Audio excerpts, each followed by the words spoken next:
ụlọ nsọ gị Chukwu ka anyị na-abata, bịakwute ya bịa zuru ike. Anya bịawa ịsọpụrụ gị ugbu a, bịakwute ya bịa zuru ike.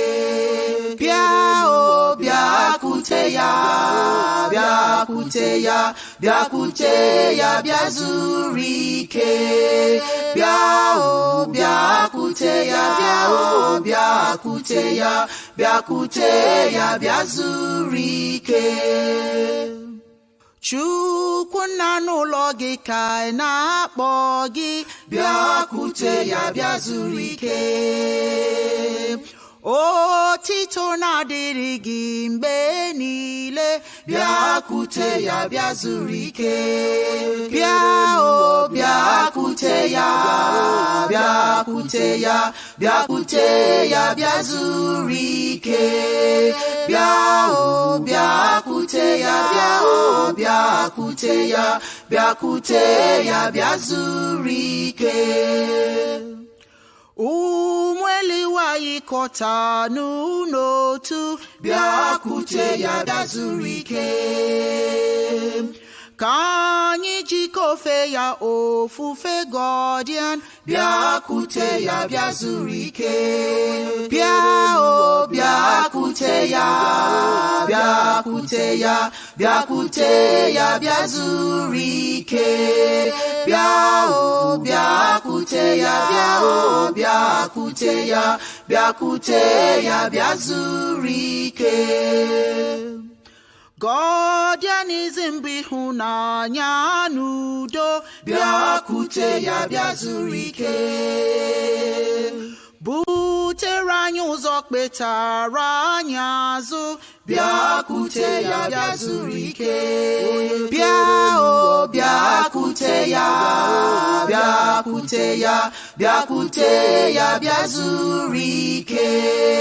Bịa o bịakwute ya, bịa o bịakwute ya, bịakwute ya bịa zuru ike.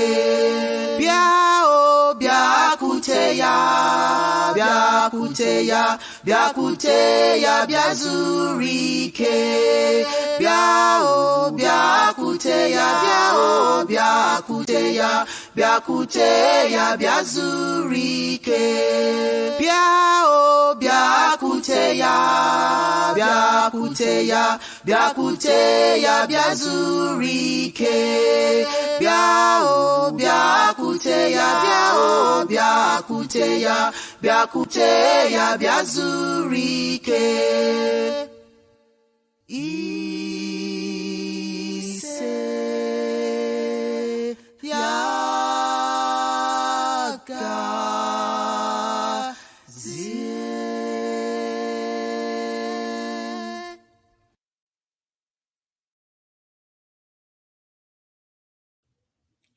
Ndewo, ndewonu. Onofio n'ụzọ tọdụrụ makano. Thank you for joining us again so that we can have conversation.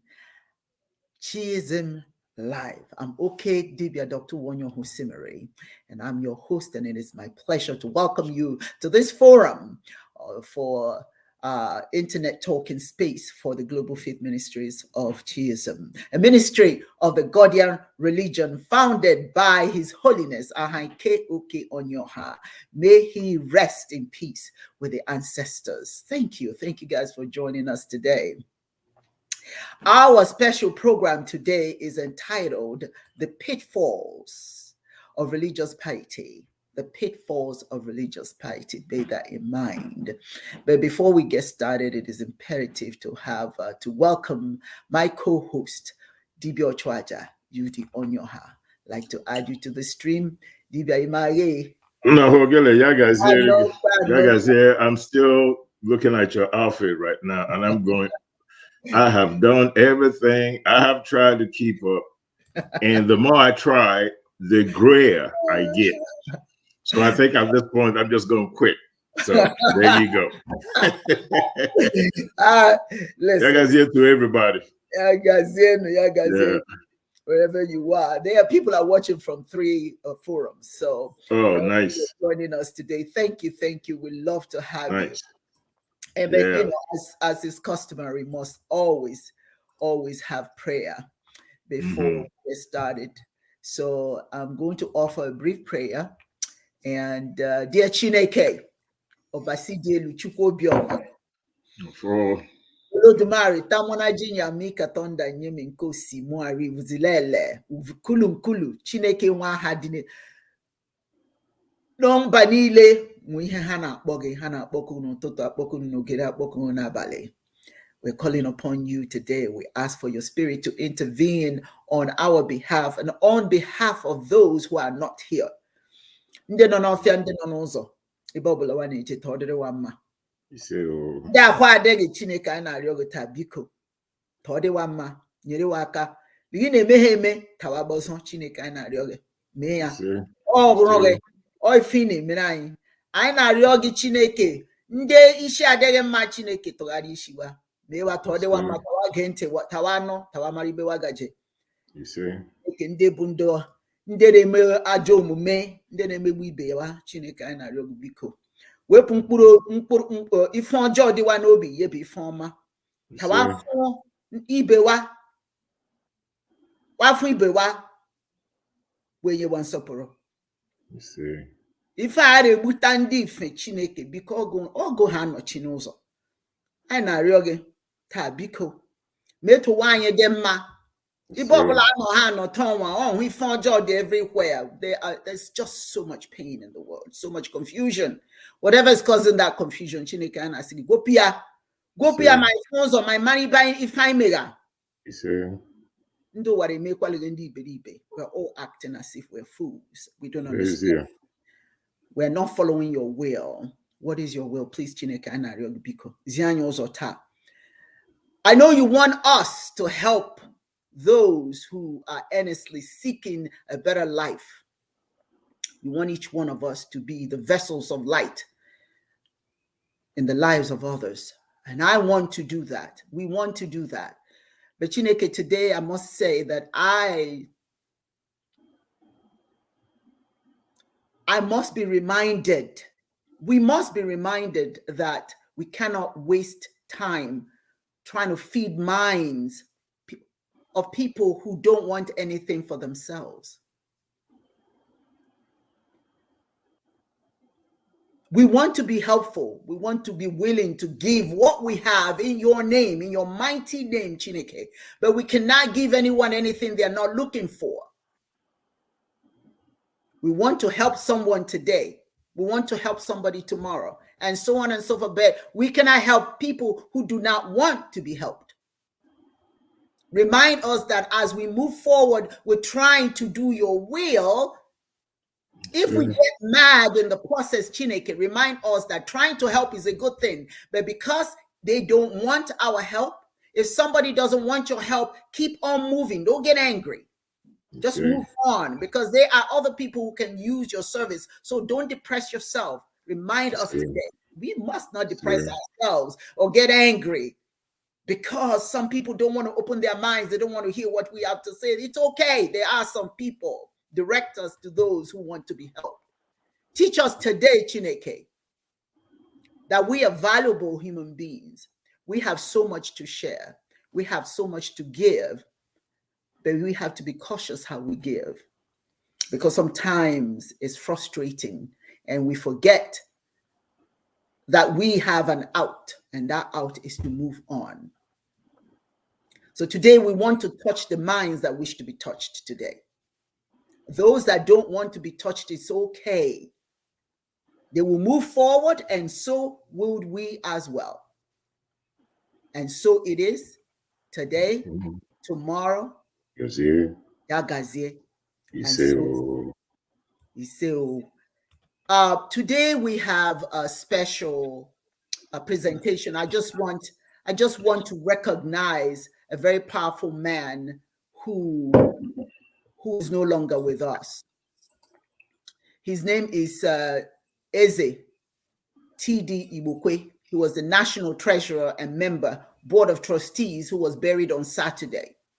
I wish to share a brief video of his burial, officiated by members of the Godian religion, with Ichie Ono as the person who officiated it. I just want to share right that before I show that video that one of our presenters today, Chiadozie, is not here with us because he's having some challenges with his technology, and Dr. Symona Monet is not with us either because she had an appointment today. So she had an engagement today, but they promised to be here next Sunday. So it is myself and Dibia Ochuaja that will be chatting with you today. There you go. And here we are. Yeah. So I am going to play the video of TD Bokwe. Now I invited Ichie Ono, who's the head of Godian religion in Nigeria, to join us today.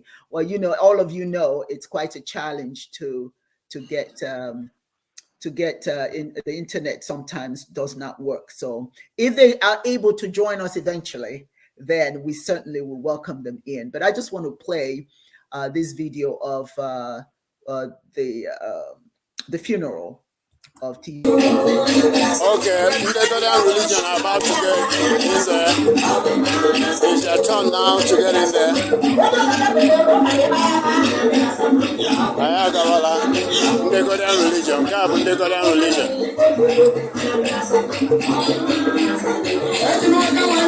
It is quite stormy here, but you can see at the end of the day, we can have the Godian religion.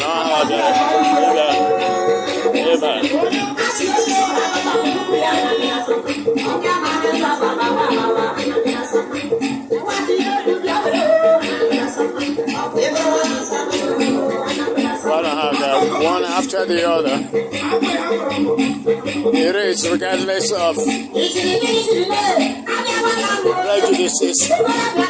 As Igbo kept his head high all the way to they went down from the family in the group. Mandi church gacha, Nandi went mad on their feet. Amaga last. Agacha, Emechi Abatia. Because can you see? No, they are seen it. You know what, Papa?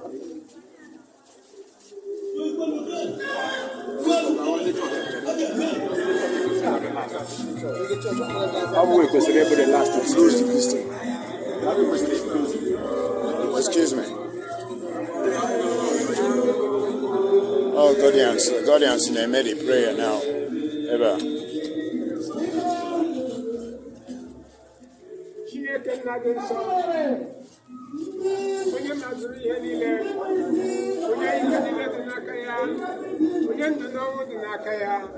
I make a lady in over Jamaica here. This is Nahoma May, I jag my home, I jag money, Nobogama, Yamane Nasita, I Zukora. Ijuwe nine Uvi Basia, as a Bico Gozio Chankama. Probably Jagamitesi for Nazinula, probably Jagamitesi for no offense, probably Jagamitesi for no what the man will be. Kaichea on the way, Egypt Baswa, Goga, Statu, Red Benny. Yaga.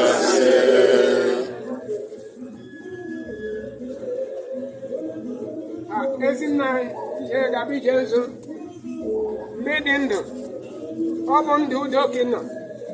That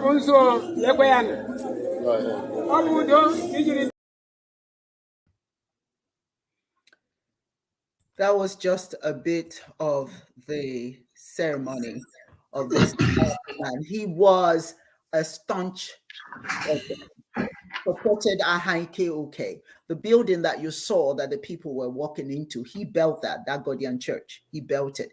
That was how devoted he was to the cause of the Godian religion, that he actually built a church for the community in the name of the Godian religion. May his noble spirit rest in peace. Yeah, he died an old man. I believe 103. He lived a long life. Yeah, long life. Long life. Yes. I just wanted to say something right quick. Don't mean to take anything from you. When we say the Godian religion, we're talking about Chiism. Okay, Chi, interpreted in English, is God. So we get when we say Godian religion, we're talking about Chiism, so that we don't, our audience don't think that we're talking about anything that is different from what it is that we have been doing. Chiism is just an Igbo African interpretation of Godianism.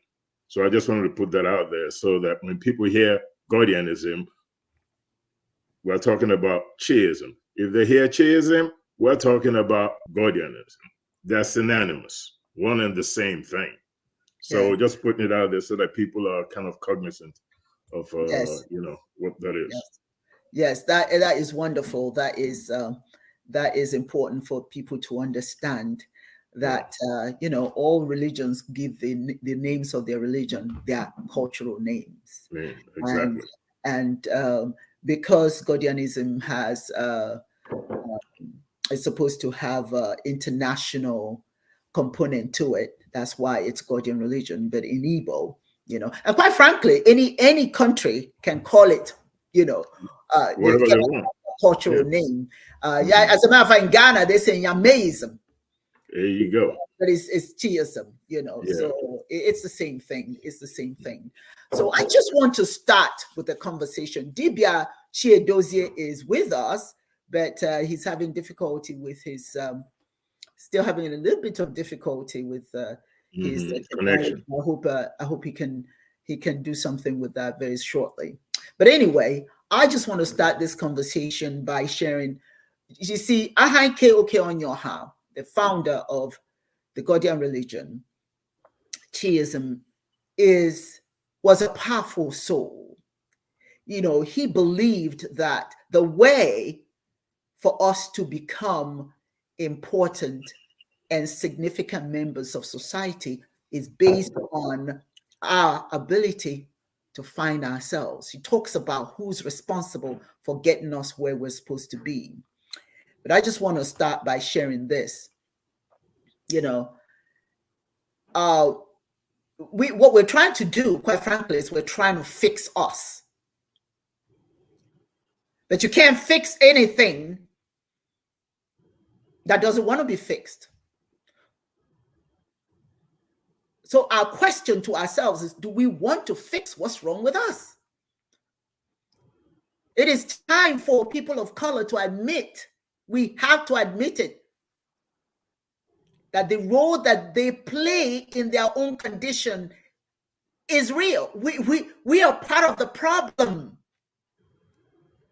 We've been disobedient to the laws of nature. We've been disobedient to the traditions of our ancestors and the will of Chineke. Look at what's happening to us, and you have to ask yourself, are we playing any role? Are we going to keep blaming somebody? What is our role in the whole scheme of things? We have allowed ourselves to remain in situations such as we are, and we know it's not productive. We know it's unproductive. We do so out of fear because so much fear has been put in us.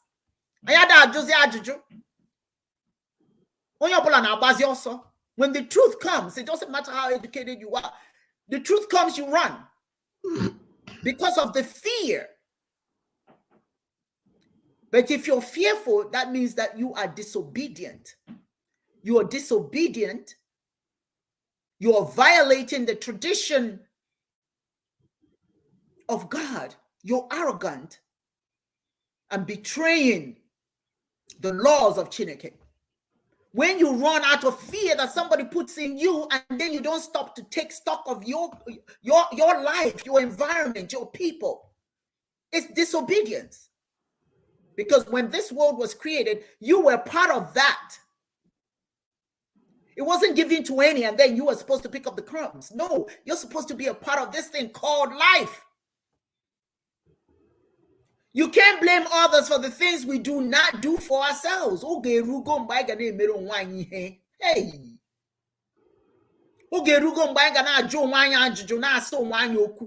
Time to ask ourselves questions and answer those questions ourselves. You know, I'm kind of tired of pointing fingers or people trying to get me to point. I don't want to point fingers anymore. I know what the problem is. You know what the problem is. Oh my God, but what are you doing? We betray each other to acquire personal riches. The biggest house, the biggest car, the most girlfriends, most wives, most boyfriends, whatever. We betray each other trying to do all those things, acquire all those personal things. We are behaving and we behaved and continue to behave irresponsibly toward ourselves. And we're not accountable for ourselves. We are disrespectful towards each other, towards ourselves. We're disobedient and we are abandoning the word of the ancestors and most importantly, the will of Chineke. Don't point fingers anymore. Ask yourself, what role am I playing in the whole scheme of things?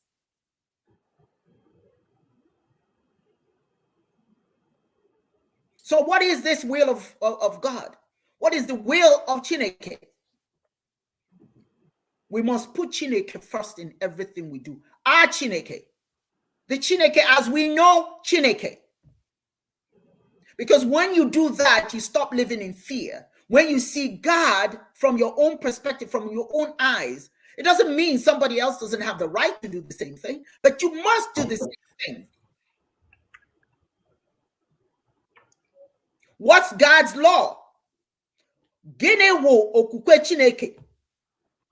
Do unto others as you would like Chineke to do unto you. If you believe in Chineke and you want Chineke to do good things for you, to present you with opportunities, then you want the same thing for your fellow man. So what is the word of Chineke? Love your brothers and your sisters as you want Chineke to love you.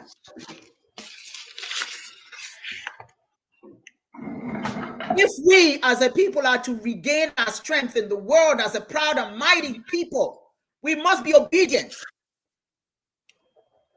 We must be following the traditions of the ancestors and we must adhere to what they put for us.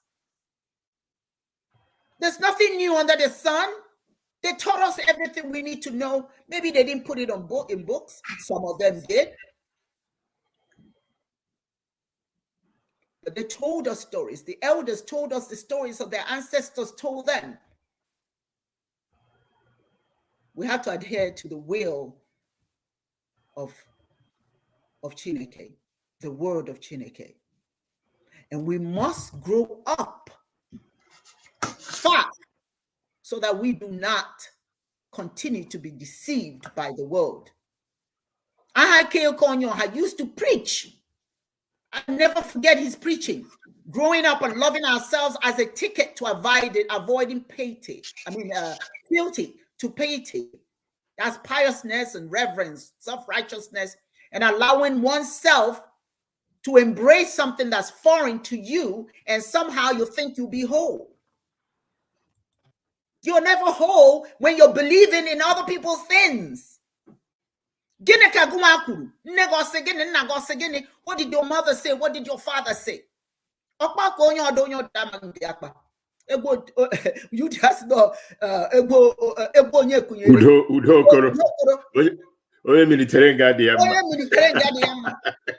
yeah. You don't want to know what your ancestors talked about. But I just want to share this, and then I'll bring you in. Oke Onyioha, our dad. You know, I still remember all his preachings, all his sermons, and they were quite simple. They're quite simple. Dad didn't go into heavy stuff. What he tried to do is get us to think. So I just want to make this little PowerPoint presentation. Okay. And I'm going to share this because it's Oke is on your That means deep thoughts. I want to share his deep thoughts. He's no longer with us, but thank God we're here. Udee? We're here to share his thoughts. And he left plenty. He left plenty for us to use. Plenty of wisdom behind, spiritual wisdom. It was always fun to go to church. It wasn't full of nonsense. It wasn't full of pie in the sky. It was always talking about us. What is your responsibility? And then he will ask you, whose child are you? Whose child are you? And for you parents, when a child is asked, whose child are you? It's saying something about you, the parent, if the child is misbehaving. Whose child are you? I want to share one thing that he said.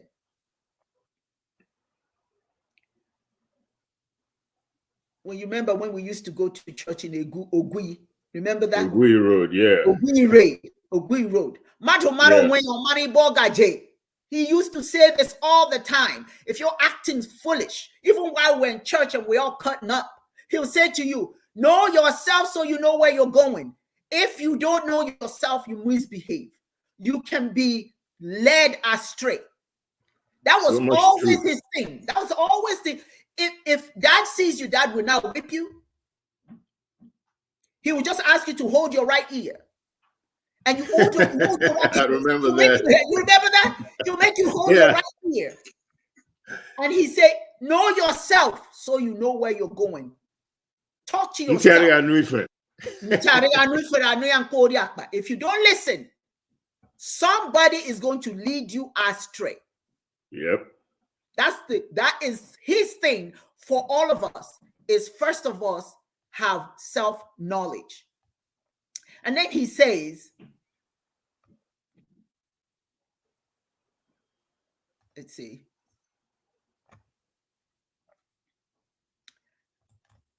And then he says, Izwanta,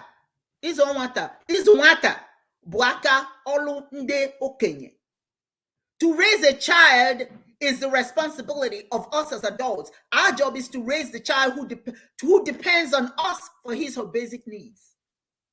When we are little and have no hair, have no teeth, and really can't do anything for our own, on our own, then we are the responsibility of our elders, of our parents, of the community. So what does that mean? When we sit in when he sits in church, he's telling people, listen, these kids are responsibility. What they become is a result of what we teach them.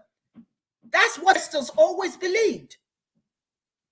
We are responsible for raising the children that Chineke has blessed us with.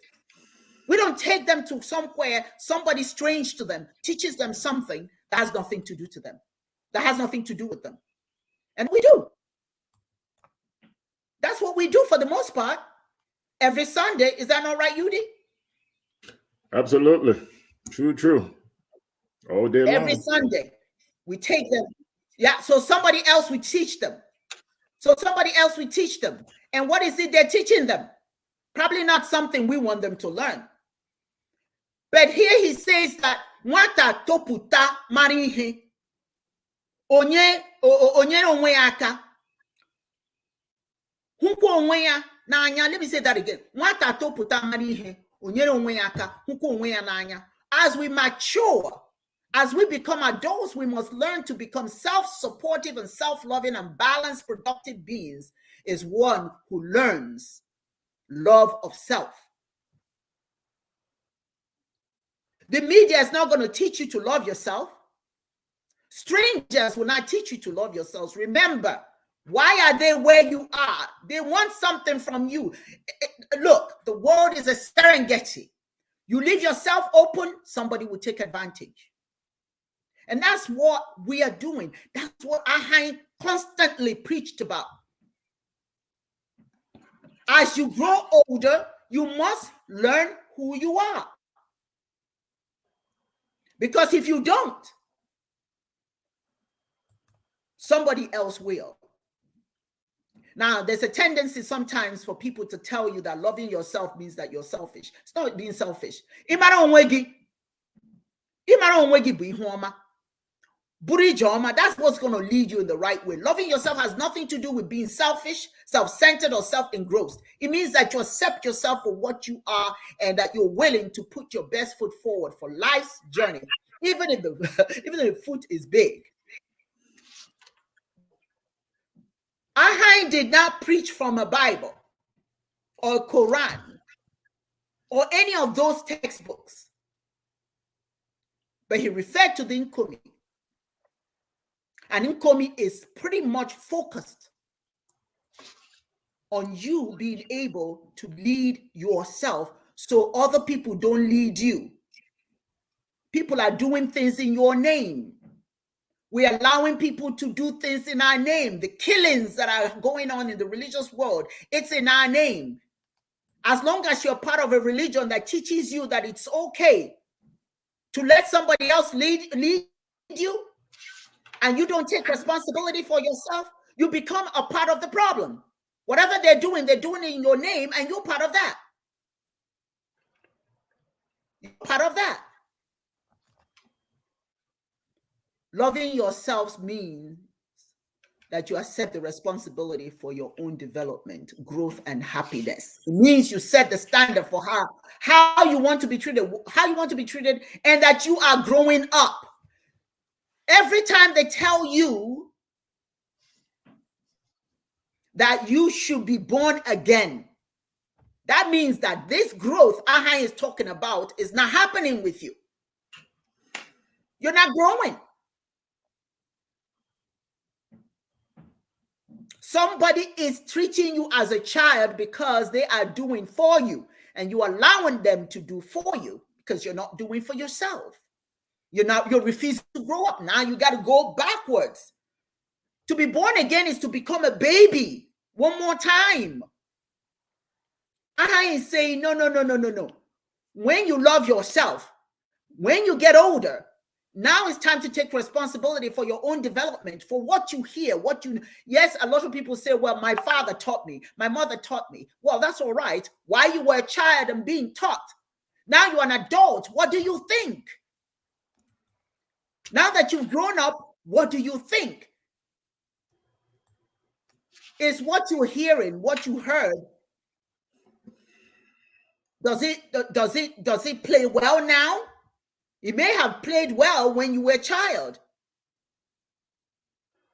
Ahai said that we must begin as we get older to accept our weaknesses and our strengths. And we must make commitment to change those things, work on those things that need to be corrected ourselves, by ourselves, not by somebody else. Every time I listen to my people, I just want to cry. They did this to us. They did that to us. What are you doing for yourself? The blame game. The blame game.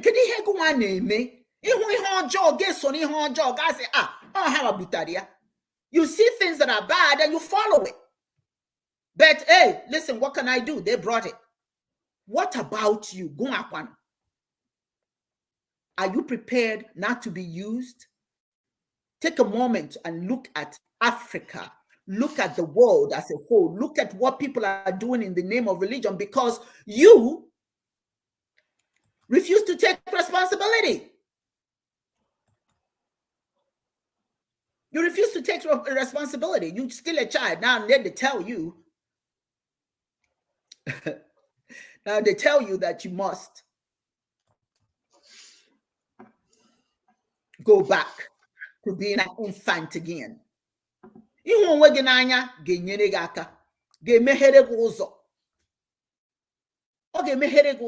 yourself. When you know yourself, it opens the door for you. When you love yourself, you pave the way for all that you want to become a reality at the right time, at the perfect moment. Loving yourself means that you have love in your heart before you can have hope in anything. You can hope and dream, but you don't love yourself. Who are you hoping for? Who are you dreaming for? What are you dreaming about?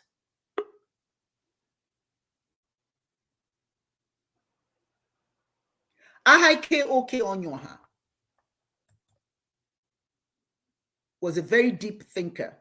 And like I said to you earlier, he wasn't a man who, I mean, he was certainly very, very educated. He addressed the United Nations and all. But when he is addressing the community, he does so. He brings it down to your level so that you can see it is not about where you're going to go when you die. It's not about that. It is about where you are right now. When you know,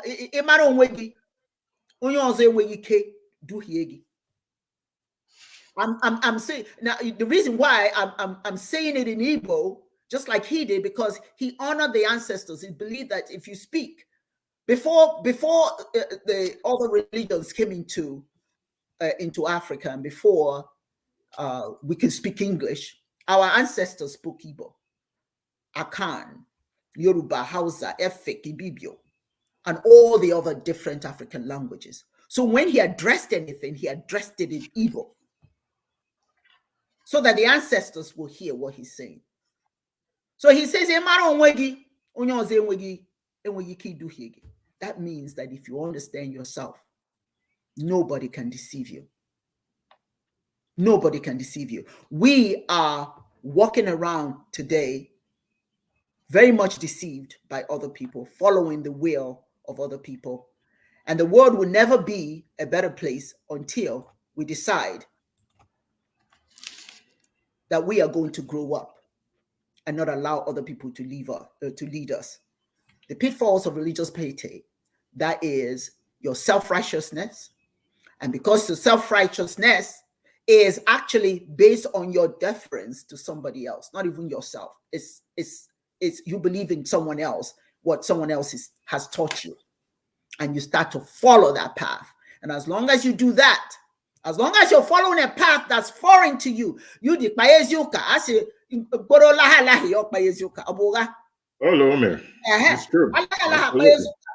got to tell the truth. And the truth is, it is our responsibility to grow up, to direct our lives, and not allow other people to tell us what's righteous. And then we believe it. And then whatever they do against us, we don't say anything. Yudi, take it away. I mean, after your presentation, it's kind of difficult to come up with something that will compare, let alone surmount what you've said. So I'm not even going to go there. I'm going to leave it as is and just kind of add to what you talked about. First, let's define piety, right? It's how do you say? It's a quality of being religious, you know, quality of your reverence to something greater than yourself. And that something is the Almighty Chineke. Now, one of the things that you have to take into consideration when piety is defined, right, is devotion and reverence and the belief in Chineke. What are you devoted to? What are the practices of your religious theology? What does your religion require you to do, right?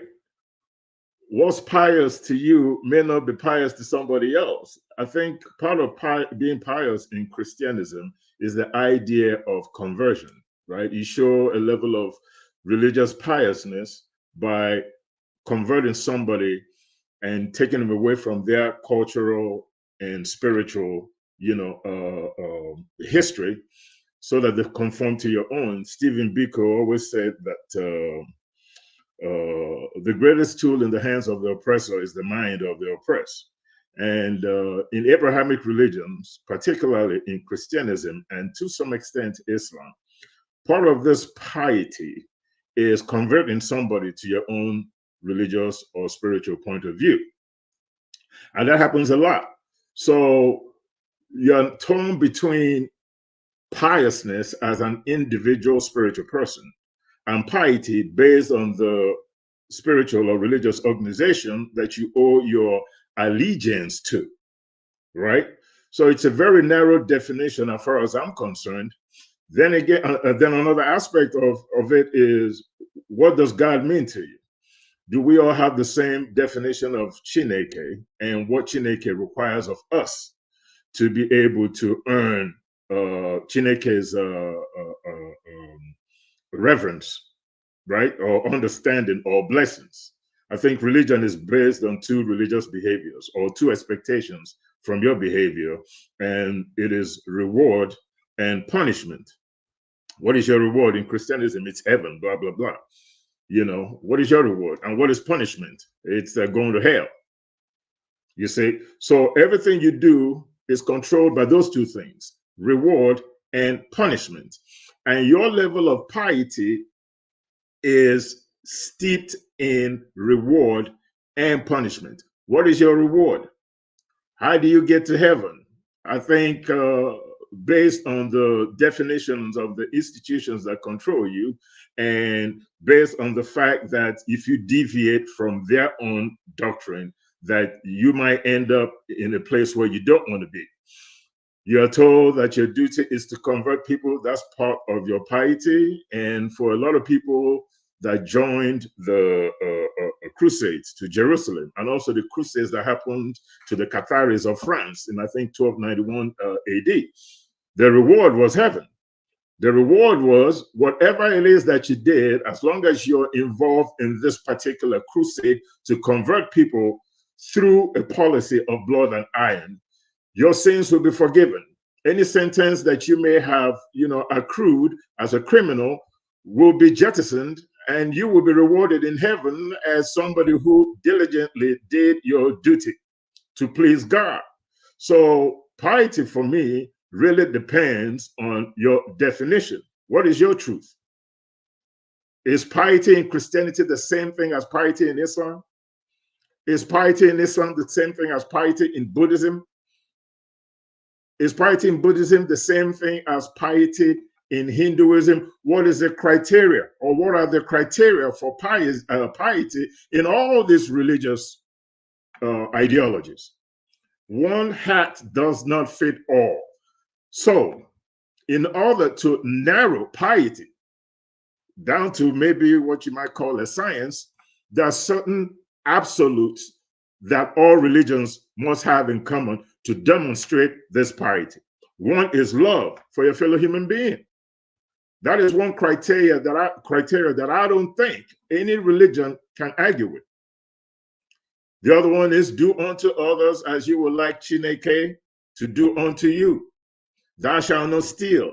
Thou shalt not lie.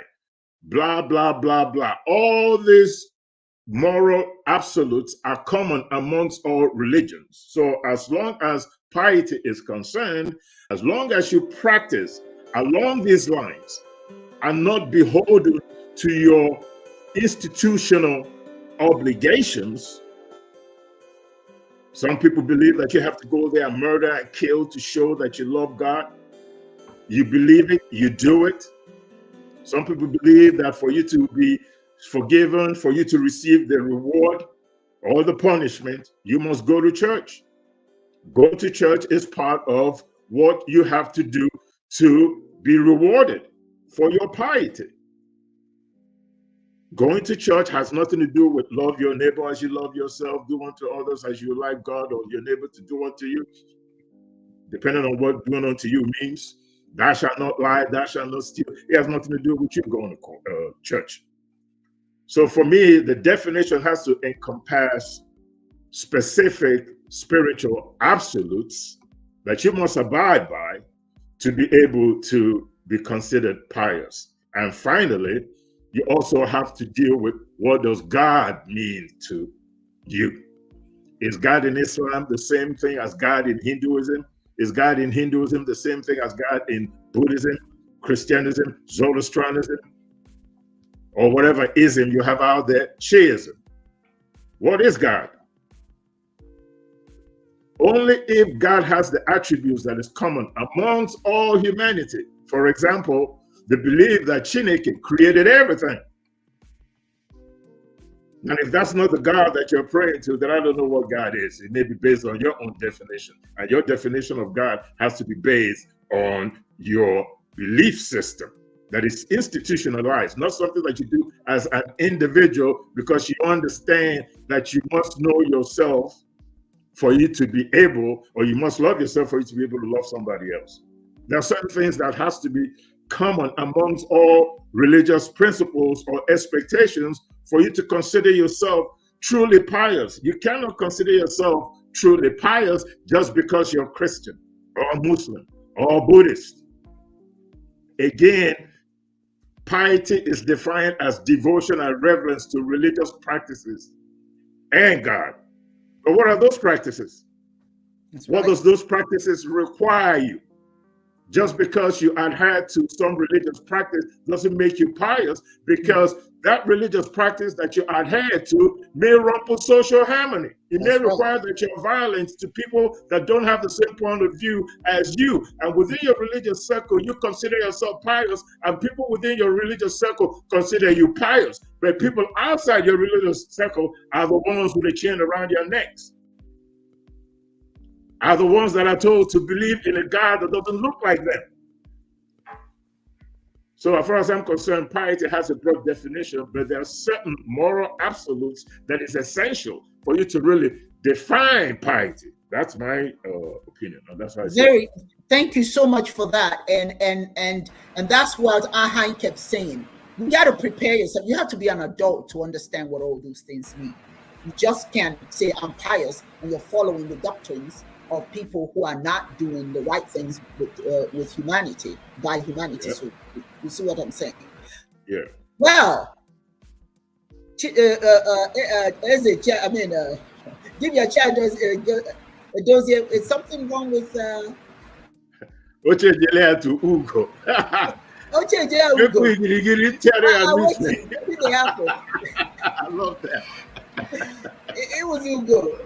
Oh, you go, man. Please, Father, today is one of a kind. Yeah. Let me explain.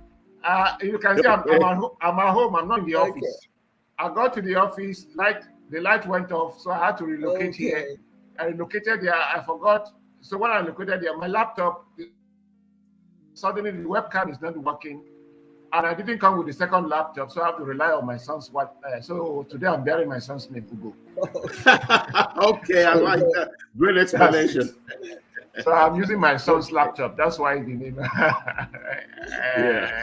Yeah. So if because of my own laptop, I can hear you, I can see you, but you can't see me because my webcam is not. It's just suddenly. Oh, I see. So I'm sorry for that. Okay. I hope you can hear me. That's the matter of Oh yeah, hold on. The money just started. So what do you think about what our conversation, what we're talking about? Need your input. I think you said it all. Words are coined according to the people's worldview and their perspectives to evaluating life, evaluating existence, their totality of their spirituality determine how the definition of terminologies or concepts. Yes. So the word piety, it's what us human beings decide. And since we decided what is piety for us, usually when you say someone is pious, you mean the person is clean inside, that your thoughts are matured, your thoughts are good, your thoughts are excellent, your thoughts elevate humanity. And the question now is that this elevation of humanity, what is our definition of humanity? Humanity, does it stop within my family? Does humanity stop within my ethnicity? Does humanity stop within my race? So does humanity stop within my religion? And if it is within my religion, is it within my sect? Or my denomination? Because amongst Christians, I'm sure to a typical hardcore Pentecostalist, a Catholic may not be pious, and vice versa. And I suppose that for a typical fanatical Muslim, Christians may not be pious, and vice versa. So I think we have the problem here is that we have narrow perspectives, narrow understanding of what the word pious is. True. Now, yeah, so if we look at it this way, a people's conception of what the human being is, what humanity is, will make them to have either a very narrow approach to the understanding of the word piety, the word being pious, or have a holistic understanding of what being pious is, of what purity is, or what piety means. Now, for us as Africans, we have the concept of Chi for us Igbo. Yorubas have Ori, Benis have Ehi.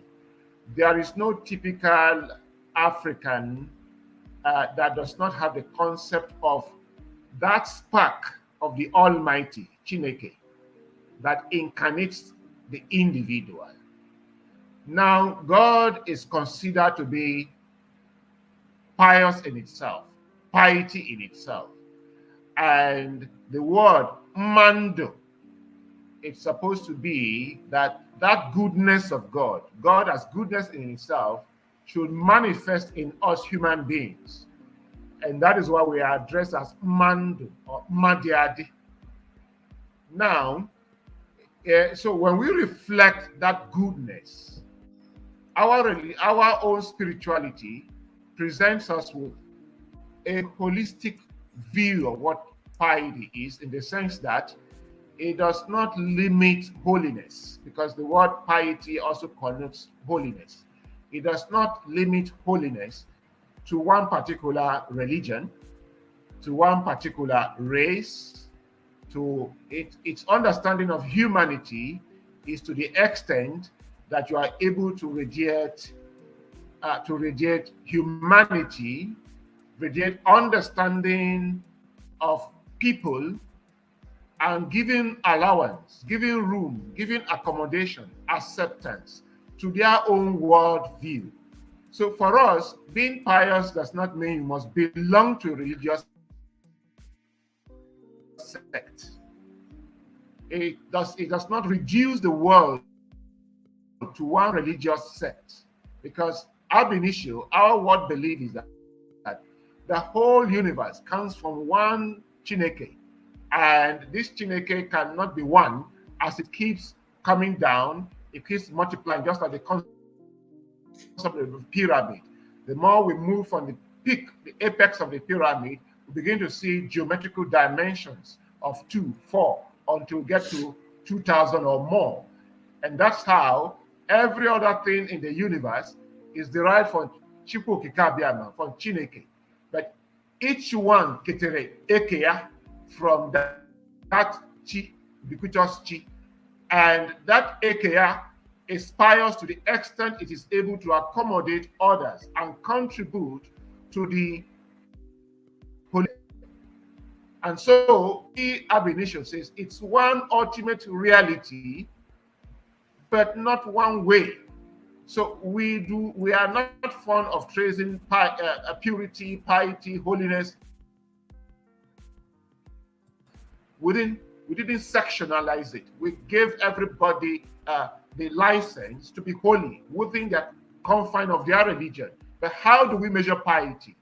Piety, whatever religion we belong to, it must acknowledge the eminence of God. This eminence of God must radiate in our humanity. It must not promote anything that is bad, that does not edify the human dignity, the human esteem, that does not dignify society, which is why we say arobafo or menada. Don't even allow anything ill, anything vile, foul to fester even for a second, not to talk about a year. Because if you allow that, it becomes part of culture. So purity for us, piety for us, it's what everyone can attain by uplifting your chi to harmonize with the universal chi. So like the sun shines on everybody's roof, you acknowledge everybody. Yes. Spiritual purity. Like the rain fall on everybody's roof, you acknowledge everybody's ways. So that's what we That is absolutely true. Yeah, Wonderful. that's true. And that's what I was trying to say initially. We don't realize that. So we are always looking for someone else to teach us what that is, where we have that information within ourselves, within our own culture, to do the same thing. But we have to reject these negative things that are being done to other human beings, and we accept it. We accept it because we don't want to ask questions, So, Udee, let me ask you this. What you know about the Aha Ike Okoro Onyioha, what can you say that you got out of him, where when you listen to his words of wisdom, what is the key thing you can say? Just one key thing you can step out and say, he said this to me about what I need to do as an individual. I think what Aha did for me personally, because I remember when I graduated from high school, I became his chauffeur. I was the guy that drove my dad for 3 years after high school, 3.5 years, all over Nigeria. I've been to Kaduna, Boko, Jos, Zaire, Lagos, Benin. I've been all over Nigeria, Calabar, driving my dad. He was a man of great means. He had chauffeurs. He had everything he needed. Fleet of cars, trucks, oil tankers. He had an oil company, Oke Onyioha Complex Limited Oil.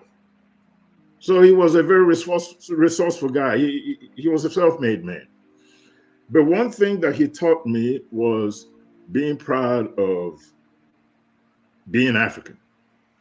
That we, as people of African ancestry, have always been capable of original thinking. There was a book that he had written, that I had read. It was just a, tiny book, almost like a pamphlet that he had put out back before the Civil War in Nigeria. And it was called While the Devil Was Painted Black.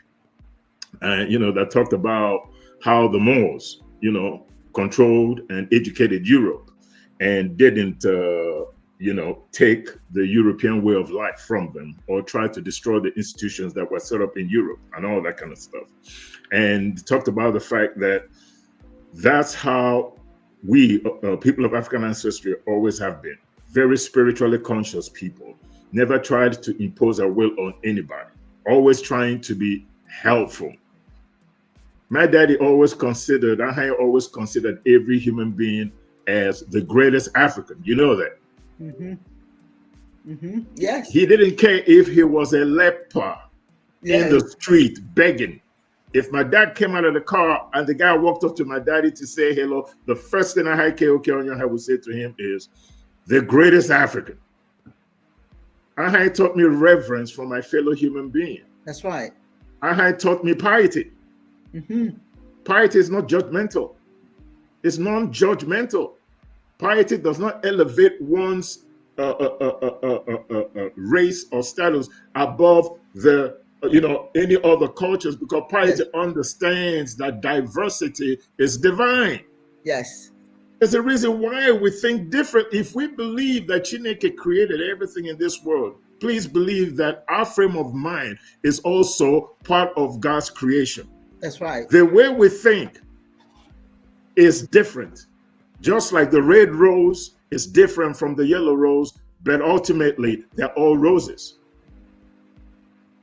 Diversity is divine. That is one thing that I got from Aha. There's so many trees. There's a redwood. There's the Iroko tree. There's a mangrove. There's a mango tree, but not all kinds of trees out there. They're all trees. There are different kinds of grass. There's different kinds of ants.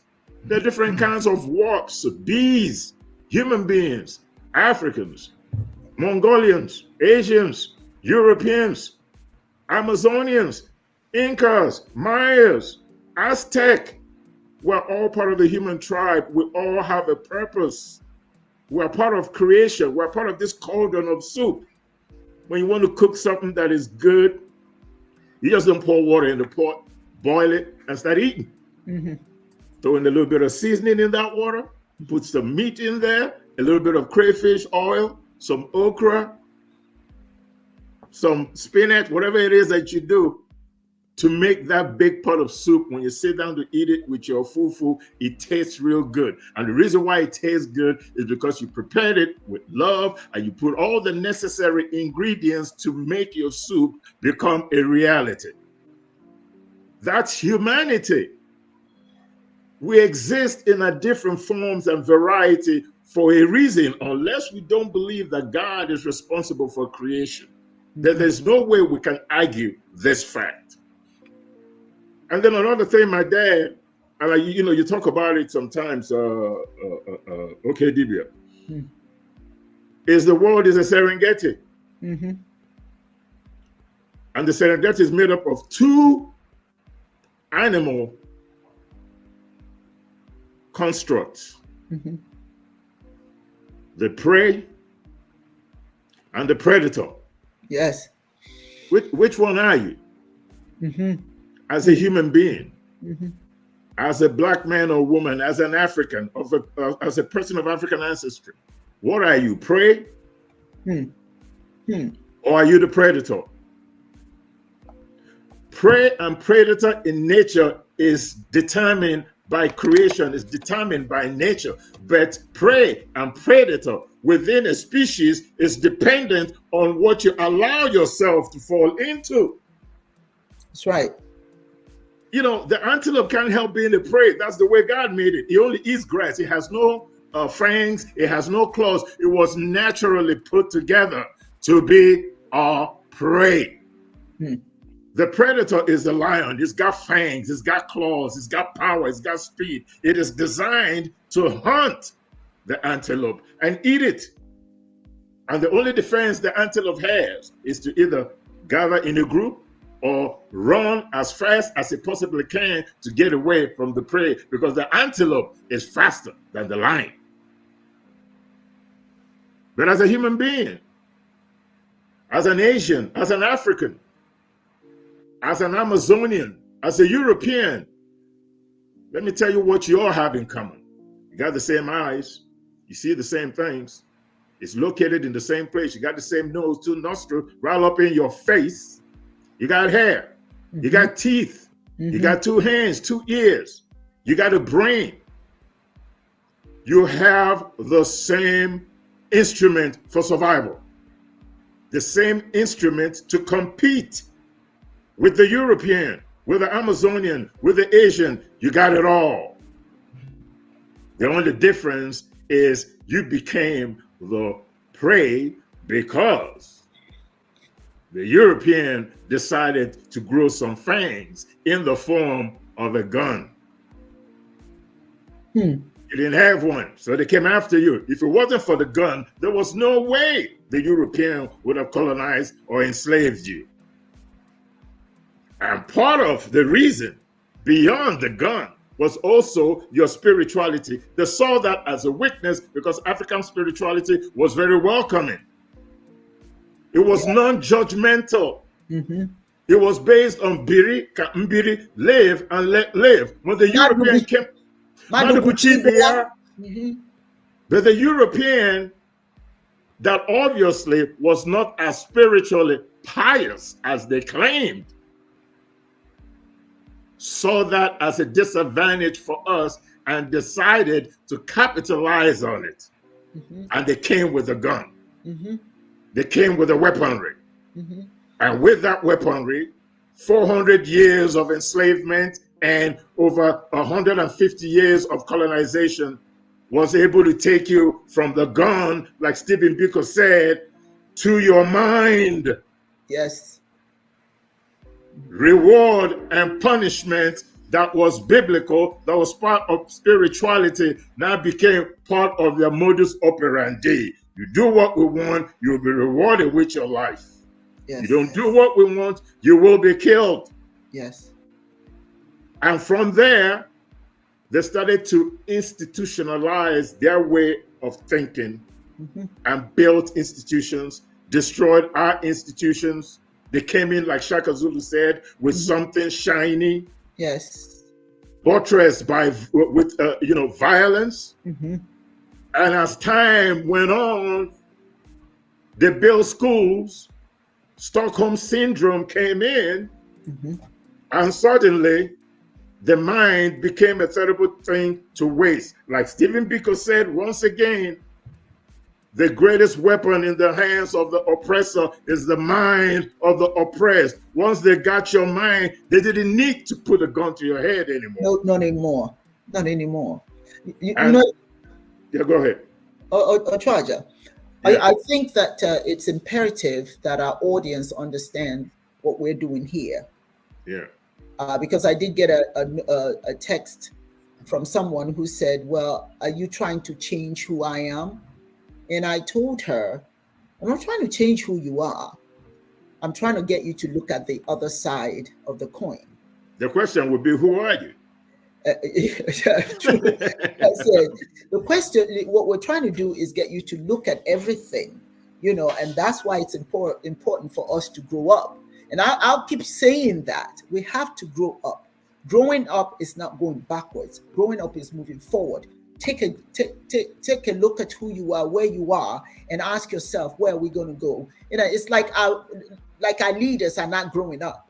You know, we have a lot of leaders who just want to lead, but they don't know what they are leading. They don't understand the importance of leading. Now, let me just share this little thing. We have a project that we're trying to do in Nigeria, and it has to do with renewable energy, teaching women how to build solar panels and also start businesses doing that.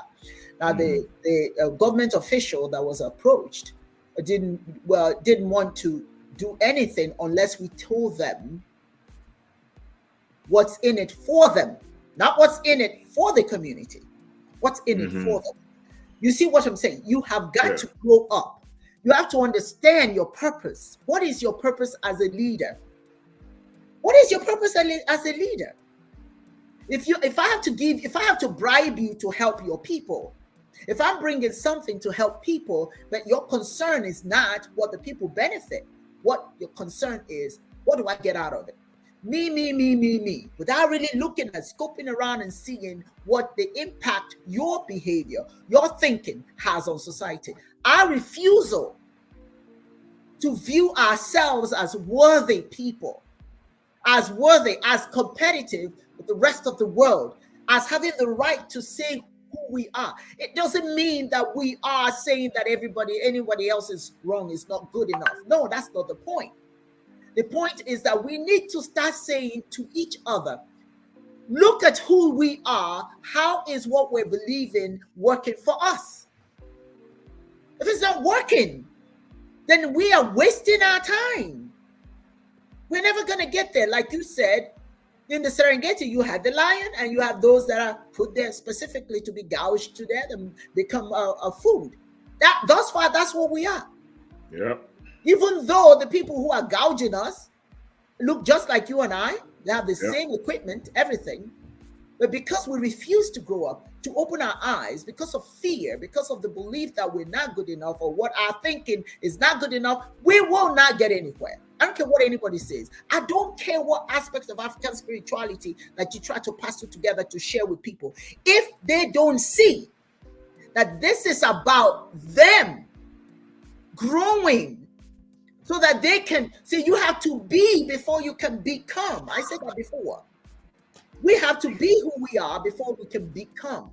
So when this woman asked me, "You trying to change me?" I'm not trying to change you. I want you to look at the other side of the coin and actually look at who you are. Ask yourself, who are you? Who are we in the whole scheme of things? If we're pious, just like Dibia Ochuaja Udee said, if you want to be pious, you have to believe in your own thing. You have to see the world from your own perspective. Doesn't mean someone else's perspective is wrong. It doesn't mean that they are bad. That's not the point. But we are so used to being told we're not good enough, and we just adopt it, and then we wonder what's going on. They say there are three kinds of people: those who make things happen. Those who watch things happen, those who make things happen, and those who say, "What the hell happened?" Excuse the expression. Okay. And that's where we fall in. We always wonder what the heck happened. So anyway, Chiodose, you seem like you want to add to the conversation. Go ahead. Chiodose, go ahead. Yeah, I just wanted to say that being pious and can you hear me? We can hear you. Yeah. Can you hear me? Yes. We can hear you. Hello? Yes, we can hear Yeah, you. we can hear you. All right. So being pious entails having a clean heart. When you have a clean heart, you have a broad heart, open mind. That entails a heart filled with love and sincerity. It entails you cannot practice holiness, piety, without the will, the decision, the choice that I want to love humanity, and I want to see the goodness in every person that I meet, so that whoever I meet, what I see is a good human being. Well, that works well in a world where every one of us has this sort of belief of biri kambiri, onyi biri beya biri, live and let live. A world governed by the principle of complementarity. However, in a world governed by absolutism, whereby means being sectional, deliberately sectional, willfully sectional, blindfully, deliberate blindness in being sectional, and exclusive truth. Everything to my own purview. Whatever does not fall within exclusive truth, whatever does not fall within that purview, for me or for the absolutist, it does not qualify to be pious. When we live in this kind of world and we have an open mind, which has always been our problem, it means that whenever our culture of openness encounters the culture of being willfully, deliberately narrow-minded, we will always lose. However, that does not mean that we should throw away our perspective. What it means is that we have to intensify the preaching of our perspective. And what our perspective says is this. Yes. From God, all of us has a spark of God in us. Yes. Understand that spark first. That's right. Understand that spark first. And that God is not a fool to put you in a family. Understand your spark within your family. Understand yourself first within the family. Understand yourself within the family so that you can contribute your own quota to the upliftment of the family. Now, family stands for the nuclear to the extended to the whole of humanity. So, life starts from a perspective. But what is wrong is to insist that this is my perspective, everything must be reduced to it. When we do that, then I do not see piety anymore. When we do that, I do not see humanity anymore. What I see is a deliberate, narrow philosophy, narrow spirituality to conquer. Right. And that creates a culture of winner takes all, loser loses all. And there's not going to be any peace in the world. Yes.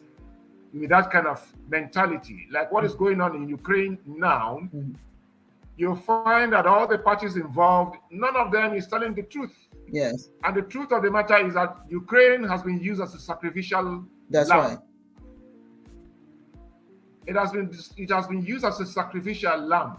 So if we build a world that is based on our spirituality, then there will be no need for this ding-dong affair. I must belong to NATO, you must not belong to NATO, you must support me to defeat a particular power.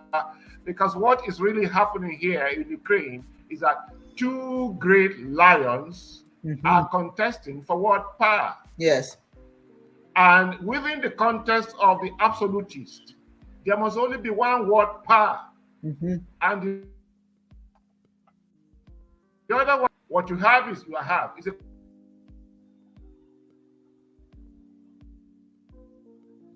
okay.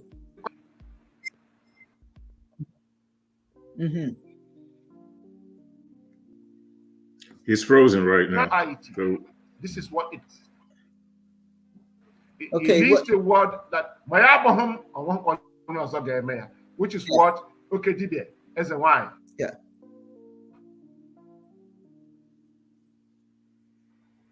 Say that okay, we're having a philosophy of the little child. If you give a child a jar of cream, my stomach. So that kind of worldview.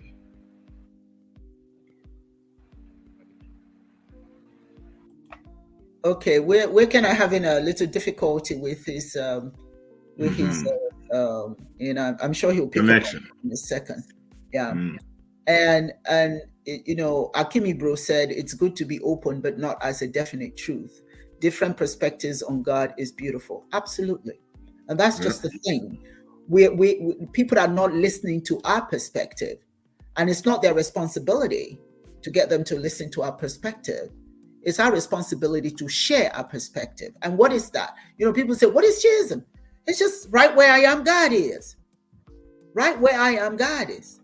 God is to God, there's no distance. There's no distance. God is in the midst of me, creating divine order through divine love. I fear nothing seen and unseen. That's all Chiism is, that direct communication. And if I have that direct communication, don't tell me that direct communication is not real. The only way that I can get to Chineke is through your way.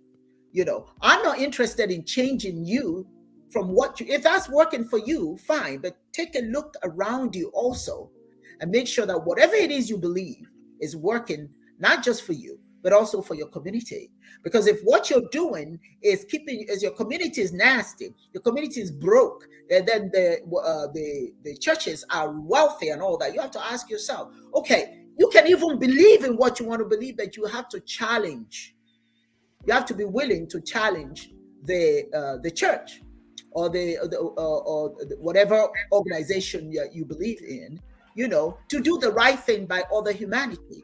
But nobody will fight your own battle for you, but you. And when I say battles, I don't mean take a gun to anything. You know, I'm not saying that. I mean, use your mind and your body and whatever, and get people to see what is important about life. I'm not different. There's nothing different about me just because I'm from Africa. I'm not less the child of Chineke because I'm from Nigeria or I'm from Ghana. I'm no less than you are because I'm not Caucasian. If I'm made in, now, you know, sometimes you got to be careful what you say and mean what you say. If I'm made in the image of God, then why is it a problem that I see God looking like me?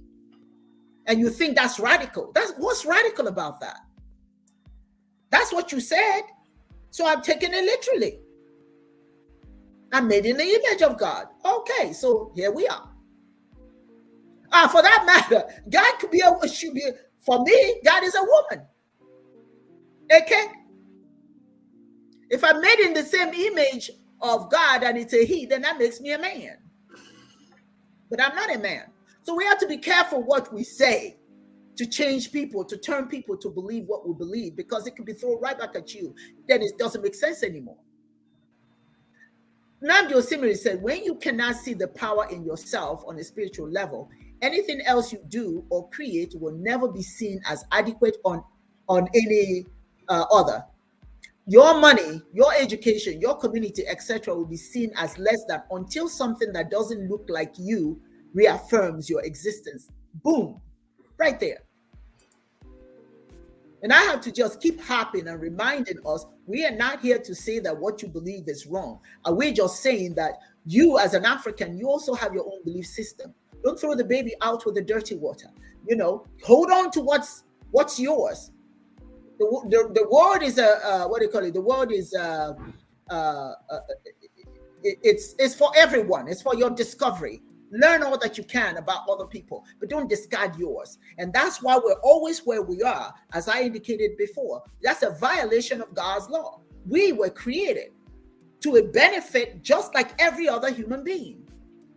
And as long as we're not doing that, as long as we're quick to abandon what's ours, you don't know, Udee. You don't know how many times I'm called radical.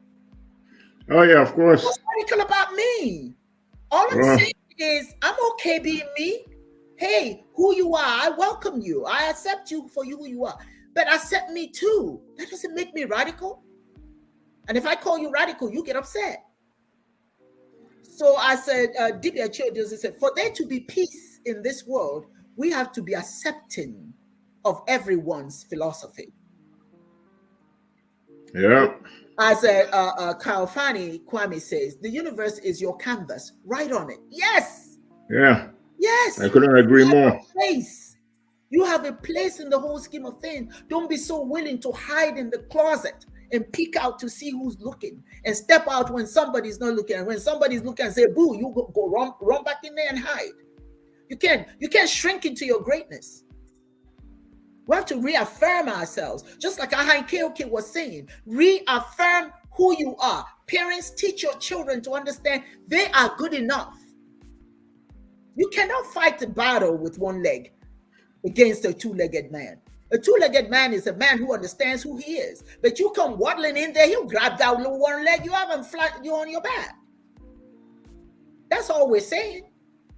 You know, I'm going to go, you just hit it on the head. But I'm going to do something a little different here. I was just thinking about it as you were speaking. I'm going to do something just a little bit different. First of all, piety, I'm going to define it in Igbo language, which simply means nsopuru Chineke. Right? Assuming that Chineke means the same thing to everybody that believes that God created the universe. Unless God is a cockroach to you or whatever, then it's a totally different conversation to have. But if we're on the same consensus here, that Chineke created everything, then we're talking about Allah. We're talking about Olodumare. We're talking about Chineke. We're talking about Obangiji, Nkulu, Uvuzulele. Yeah. We're talking about God in many names. So I'm going to put us all into one basket, and I'm going to make the statement.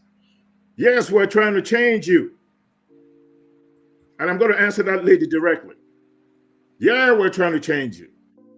We're trying to change you to be pious so that you could live up to the spiritual definition of piety. That is an expectation. For anybody that is spiritually aware should be in the frame of mind of promoting love. Live and let live. Yeah, I'm trying to change you so that you could love your neighbor as you love yourself. I'm trying to change you so you could do unto others as you want others or Chineke to do unto you. There is nothing asinine about that perspective or before understanding. Nothing at all. Yes. I want everybody to stop preaching exclusive truth, my way or the highway, because we understand as a pious person, you understand that diversity is divine.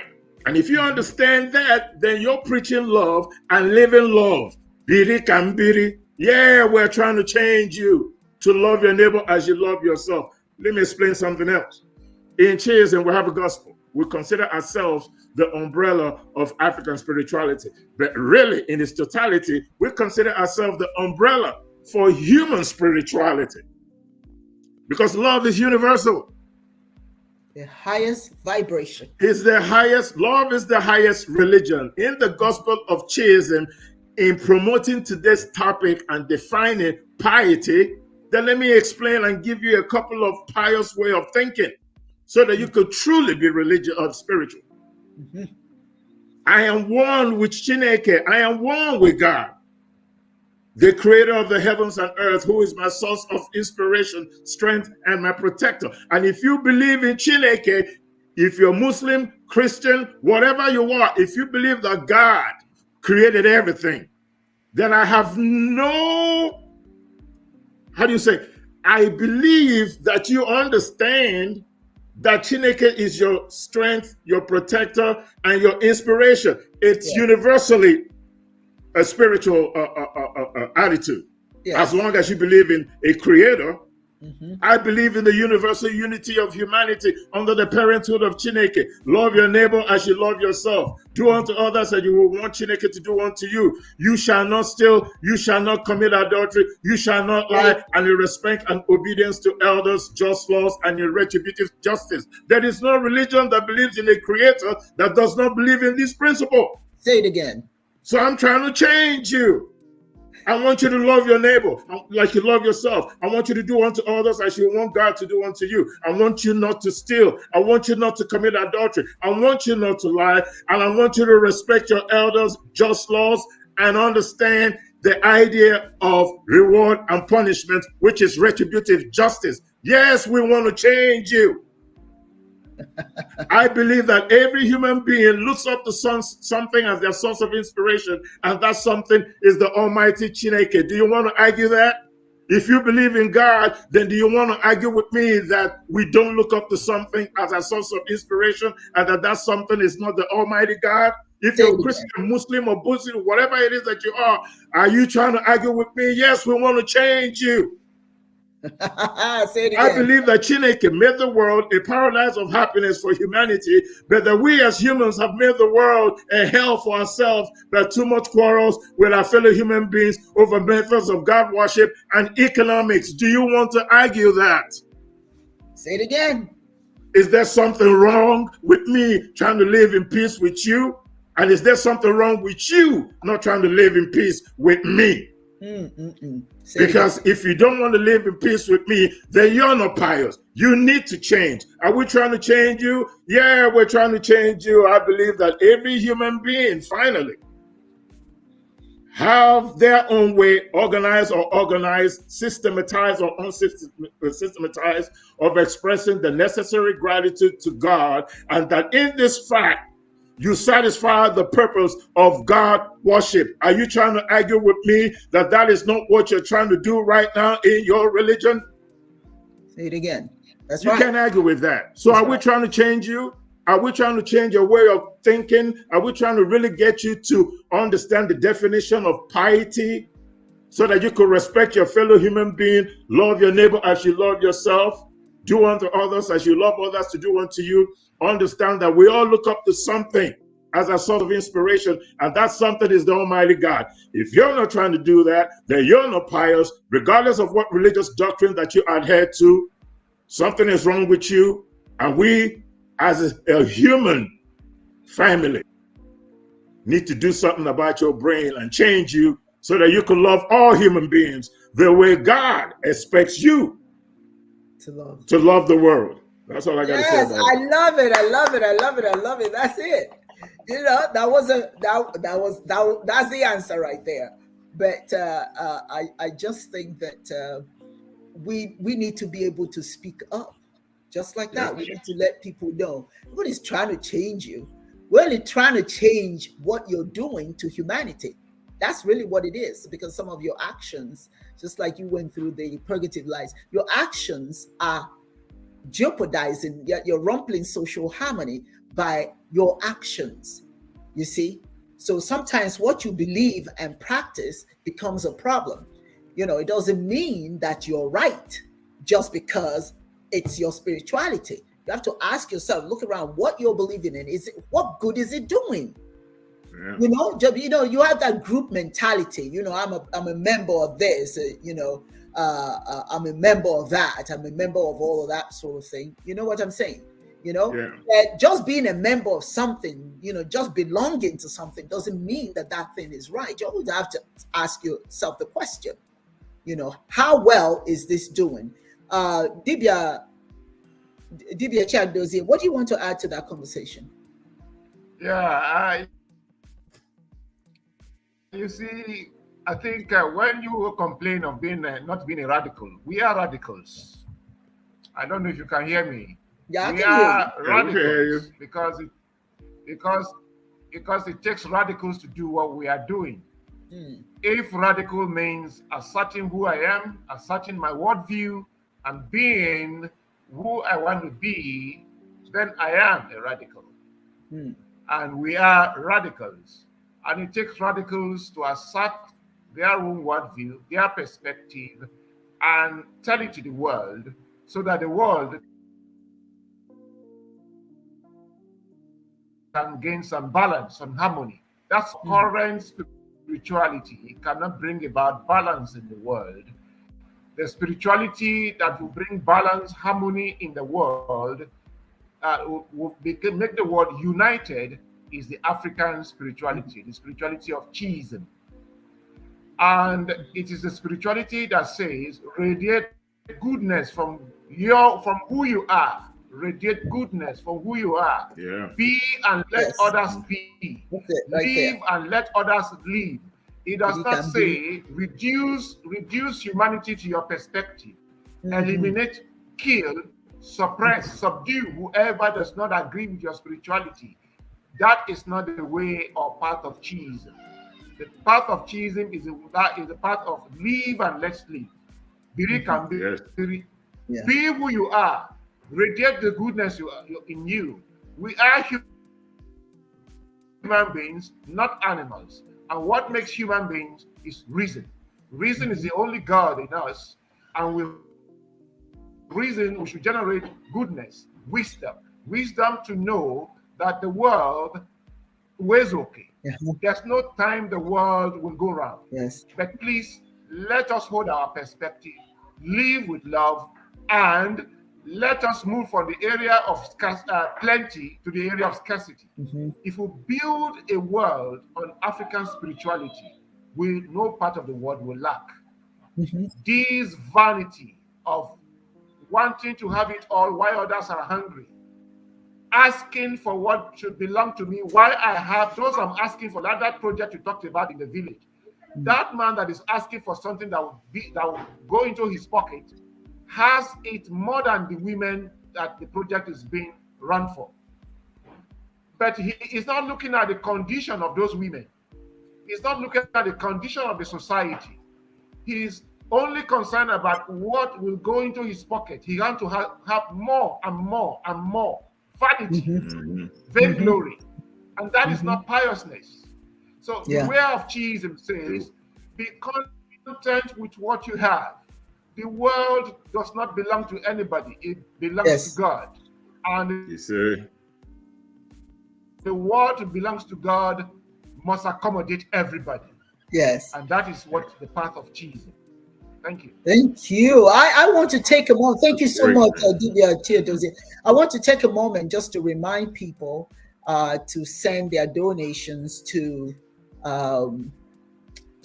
Cash App Dollar Ogele. We are still raising funds. In case you have forgotten, I hope you have not. We're raising funds to build the Obi Obase, the place of worship of the Godian religion, Chiism International. We are building one in the village of Nkporo, and we need to make this happen. We talk about we asking other people, depending on other people. We have to be able to depend on ourselves. As it doesn't matter what you give, but this is not going to happen on just my shoulder or Dibia Ochuaja and Dibia Ochezie. All of us have to take see what role we can play in making this thing become a reality. And I also want to remind you to subscribe to African Spirituality Chiism live on YouTube. If you have not subscribed, please do so. We're trying to build our numbers, and I know that you can do it. And if you're enjoying the lessons that you're getting from us, please, by all means, go and subscribe. Follow us on Global Faith Ministries of Chiism on Facebook. We have all sorts of interesting things that we write there, and it also shows up on our website. So you can also look us up on our website. African calendar. We talk about African calendar. Go to www.africancalendar.org. I'm telling you, it is an amazing website. You should go there and see.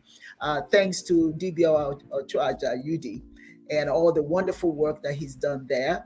There are some things that I added there as well, but it's something that you really need to go and see. So I just wanted to slide that in before we all forget.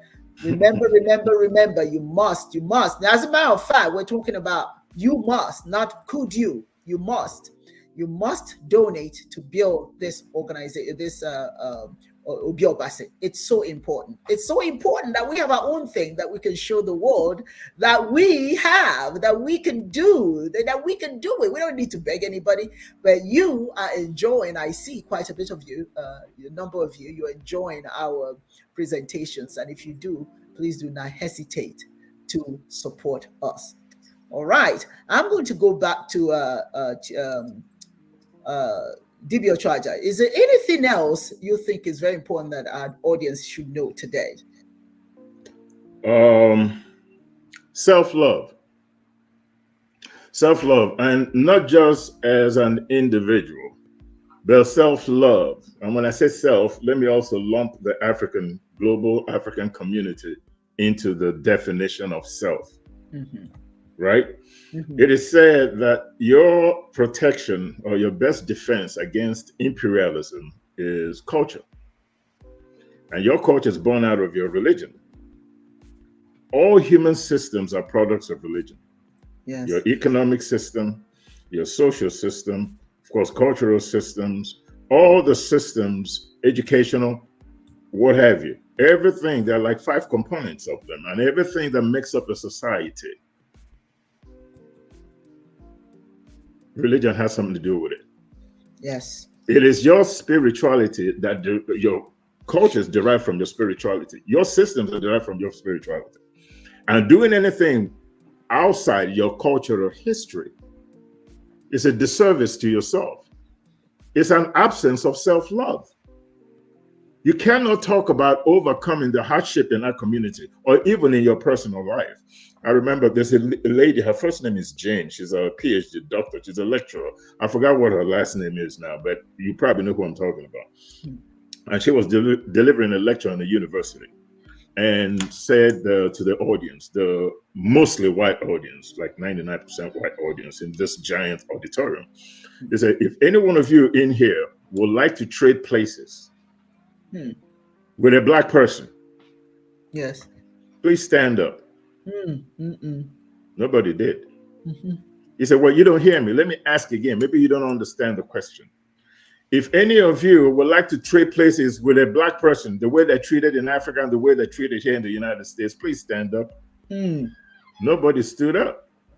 She says, the fact that nobody stood up tells me that you understand what's going on. So my question to you is, why would you let that happen to somebody else if you're not willing to take their place? That's right. This is our position in this world. Nobody cares about us. The only people that are going to care about us is us. Love yourself. Love yourself. Understand that every human institution comes from religion. The Chinese people do Chinese things. The Japanese do Japanese things, and it's based on their religious culture. Shinto. Chinese do Chinese things based on their religious culture. Confucianism and Taoism. Buddhism is not Chinese, it's Indian. They just adopted it through imperial patronage. Christianism, Europeans do European things based on their Christian culture. And they use that Christian culture to justify your enslavement and your colonization. Using the gun, growing the fangs like the lion. And you end up the antelope. But you have the same ability to grow those fangs. Understand the importance of culture and the economic incentive of culture. Culture is responsible for science. Most people don't know that. Science is part of culture. Discoveries within your own geographical location adds to your prowess as a people. And you showcase that to the rest of the world. That's right. The telescope is Chinese. And they brag on that. The first mathematical calculation in the world came from Central Africa 35,000 years ago, and it's called the Lebombo bones, where distances was calculated using notches on the bones of baboon to calculate distances. Science is part of your contribution to the world. We must act as people that have always been capable of original thinking, and we must showcase our contribution towards civilization, so that people know that you're where you have been and know where you're going. Loving yourself requires that you look back into your past. Pull it, grab it, bring it back to the present so that today's generation and the generation after what you have right now institute, put part of African history into our institutions, from primary school to kindergarten, primary school, high school, college. Start teaching history.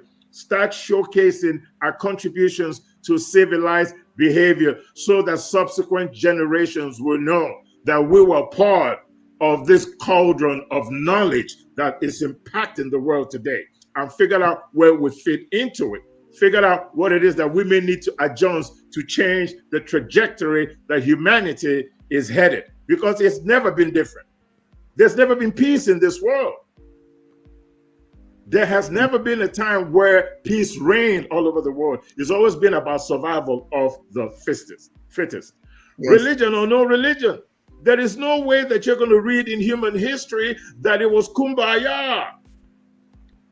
Even tribes warred against each other. Families even warred against each other. There ain't never been peace in this world. And there may never be peace. The only reason why we're hearing about what's going on in Ukraine, we heard about Vietnam, we heard about the Biafran War, the Liberian War, and World War I and all World War II, was because of, television and science. 1,000 years ago, there were so many wars and murders that happened that we don't know nothing about. Not just in Europe, maybe in Africa, maybe in Asia, maybe in South America. The sacrifice of captured soldiers in South America sacrificed to their gods. If it wasn't for the fact that Cortez came from Spain to South America, we may never know that. Yeah. There has never been peace. It's always been survival of the fittest. And that is my message to all people of African ancestry. The only way to survive is to bring back your spiritual and cultural history, put it into our institutions, because your best defense against imperialism, the only way to compete is to embrace your cultural history, because all other leading cultures and civilizations in this world are doing the same thing and tooting their own horn. And we as Africans must do the same. Thank you. Excellent, excellent. Chair Dozier.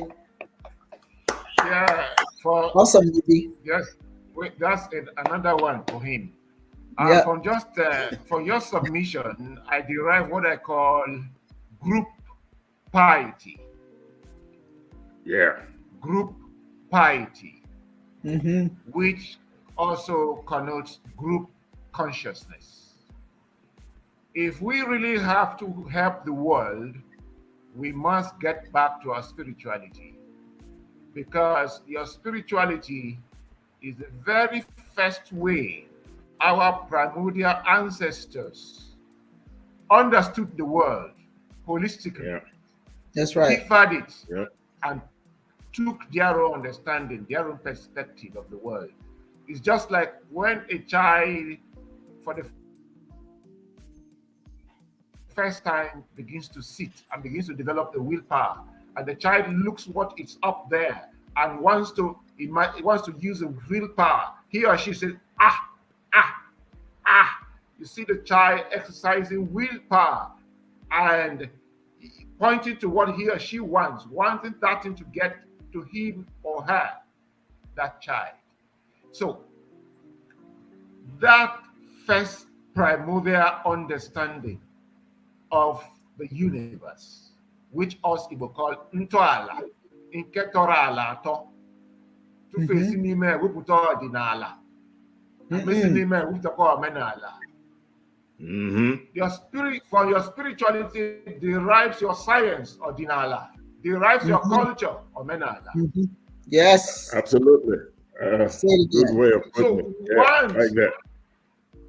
So, if I go back to Ngugi wa Thiong'o in Petals of Blood, one of his protagonists, Karega, a teacher, primary school teacher,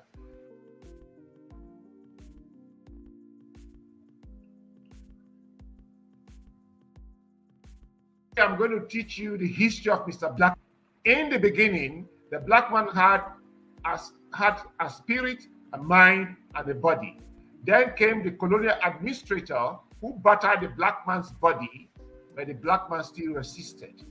Then came the colonial teacher who battered the black man's mind, the black man still resisted. Then came the priest who battered the black man's spirit, and since that day, the black man is disembodied. So what Ngugi wa Thiong'o has told us here is that if we must get back our minds and our bodies, we must get back to our spirituality. Because without the spirit, there will be no mind. The mind is part of the spirit. And the spirit and the mind defines the body, define the body. And so that is why today, us Africans living in Africa is only our bodies that are here present. Our spirits are to Mecca, Rome, and some other places. And of present to India, China. Our minds are to Paris, London, New York, and so on and so forth. So our spirits and minds are outside Africa. Only our dead bodies are in Africa. That's deep. That's why Africa. Oh my God, that's deep. That's deep. So we need to get back to our spirituality and understand our science, because all these things we call juju, voodoo, they are sciences. And I always ask my students in the classroom, when we throw away our sorcery, our witchcraft, where do we derive our science from? Because witchcraft is all about psychic ability. You can use it for negative or positive. Sorcery is about knowledge of animals and nature generally, and how we can influence them to influence human situations positively or negatively. All we need to do, imagine that the whole of us today, with PhDs, professors, masters, first degrees, intelligentsias as we are today, we all as Igbos, Yorubas, Akans, and so on and so forth, we go back to our ancestral spirituality. Overnight, we will transform them.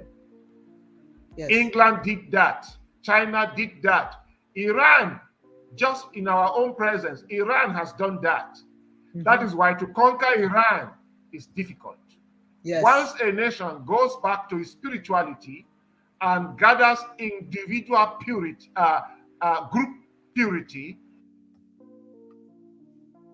group consciousness, and they are able to translate their spirituality to philosophy, from philosophy to, so that with philosophy you have general principles that you use in edifying your engineering, architecture, everything, then your science takes off. And then you have your spirituality presents you the telescope, if you like, the microscope, with which you look into the inner space, and the telescope with which you look into the outer space. Once you have your spiritual microscope to look into the inner space, you discover what is within. Then you have your spiritual telescope to look into the outer space, you discover the world out there, the entire universe. And once you match the two, the rest of the world will respect you. Us Africans will never be respected. Yes. We will always be looked down on until the day we call ourselves human beings by going back. That's right. Ooh, then we can. You said it. That's it. And it's important. It's important as we're winding down to just kind of summarize and remind our viewers that what we're saying about African spirituality, we have the ability to adapt easily to other people's convictions.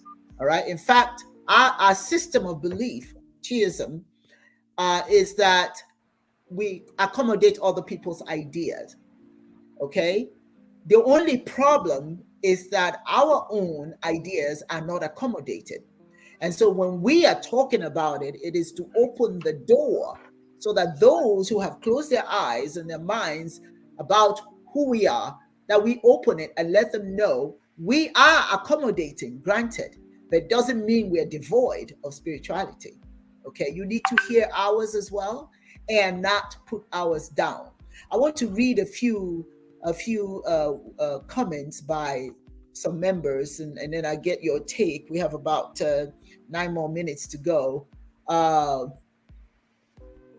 This person, let's see, One Piece Speed says people want to care more if bad things happen to them, unfortunately. For example, climate change, people care only if the polar bear is standing on its last edge of ice. Sad. What are your thoughts on that? You address Well, that. It's the lack of proactive way of thinking, right? Well, just reactive. It's not like we didn't know that the ice is melting, but to allocate resources or to employ the discipline necessary to maybe not reverse, but at least to stymie or reduce or lengthen the amount of time that it's going to take for the poles to melt or whatever, we think of the resources that we need now to do it and how it's going to bite us, and forget about the future generations of what the world will look like. Because quite frankly, humans today have evolved to a point where the future is not necessarily important anymore. What's important now is capitalism and individual success, whatever that success will mean to you. And as long as you achieve that, bequeath what's left to your immediate or your descendants, let the future worry about itself. Our forefathers figured it out. The future will figure or work itself out. That's how we think. So we're very reactive as opposed to being proactive. And we only attend to a situation that is dire when it's almost too late. You see that not just with the climate change, but with just about everything. Now, let me just point one more thing, and then you got 5 seconds. I said, okay. The idea of belief in God is magical. Miracles are magical. Blessings are magical. African magical belief and what the repercussions of believing in Chineke is no different from the same magic that the Japanese or the European or the Amazonian. It's no different from their expectation of this magical outcome. So when we talk about African spirituality, please, let's not look at African spirituality as some whatever voodoo may mean to you, some kind of black magic and witchcraft and all that kind of stuff. Because in reality, we're all doing the same, regardless of what your religion is. Thank you. Dibia Ochuaja. Akachi Azubike says a people's culture reflects their God.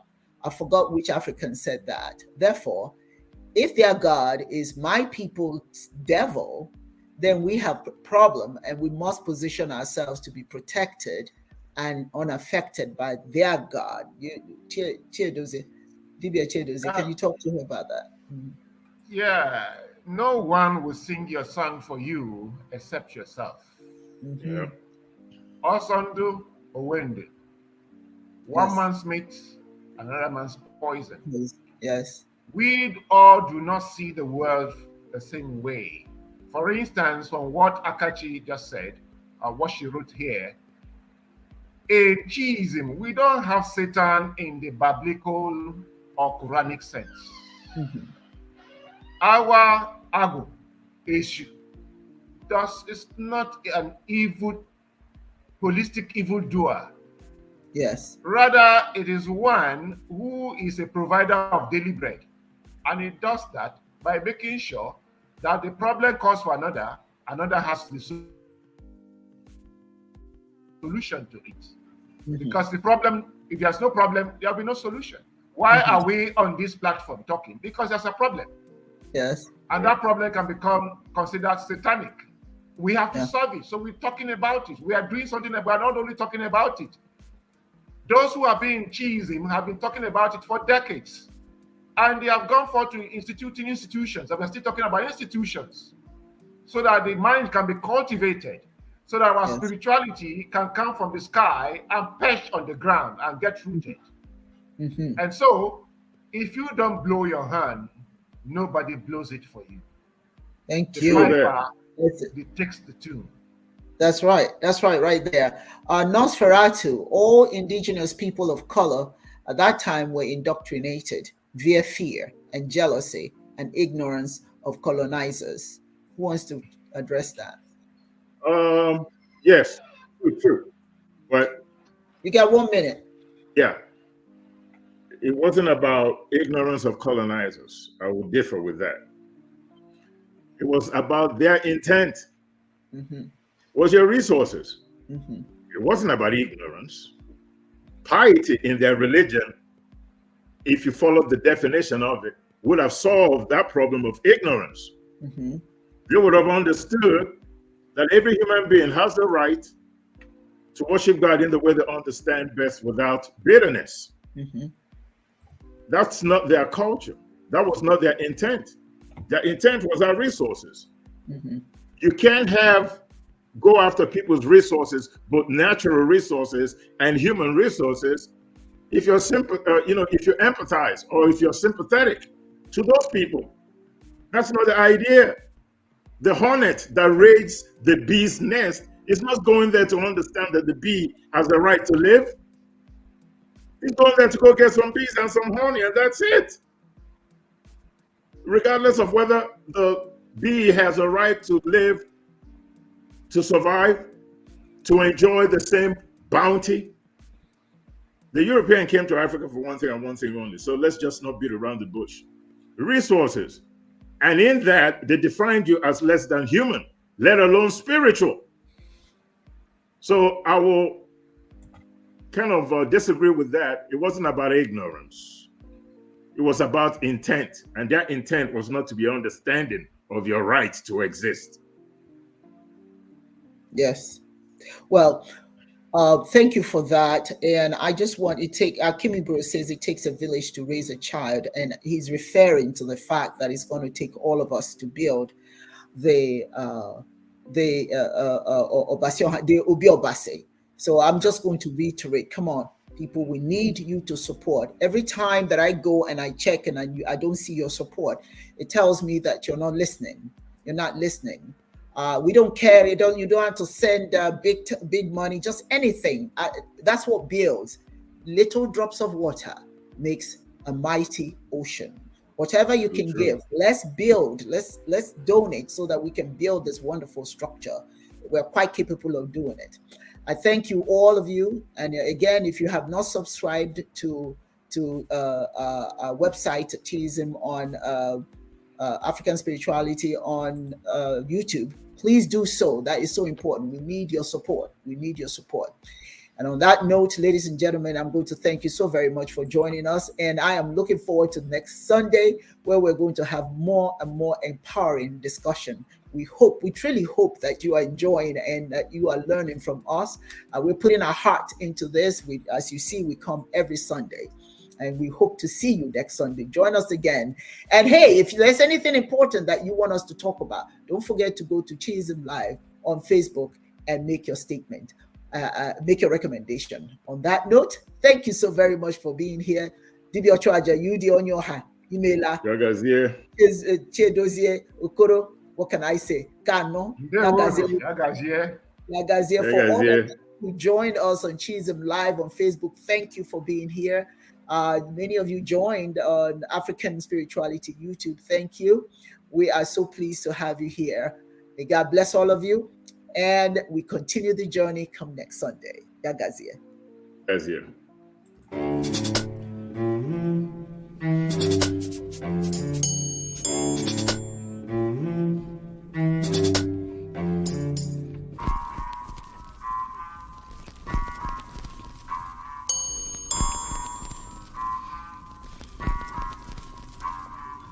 Anyị na-eto Chineke onye kere ụwa. Anyị na-eto Chineke eke kere ụwa. Anyị na-eto Chineke onye kere ụwa. Anyị na-eto Chineke eke kere ụwa. Maka ihe ọma niile o mere anyị. Anyị ekele Chineke. Anyị ekele onye kere ụwa maka ihe o mere anyị. Anyị na-eto Chineke, anyị ekele Ọkatọnda, anyị ekele Olodumare maka ihe o mere anyị.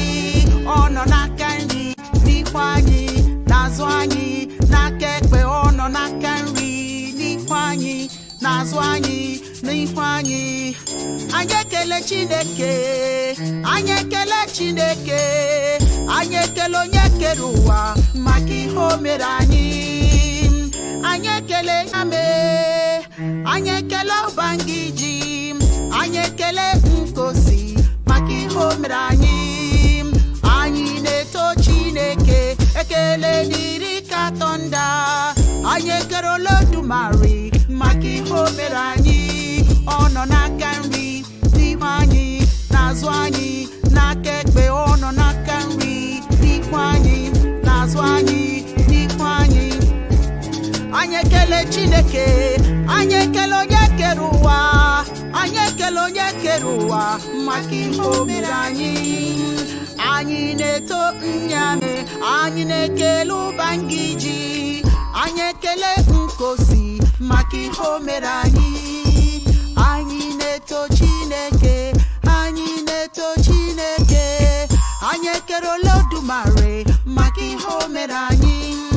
Abasi kenyo ndewo, anyị na-eto Symona, anyị ekele Muwari, ekele kwa Jinami.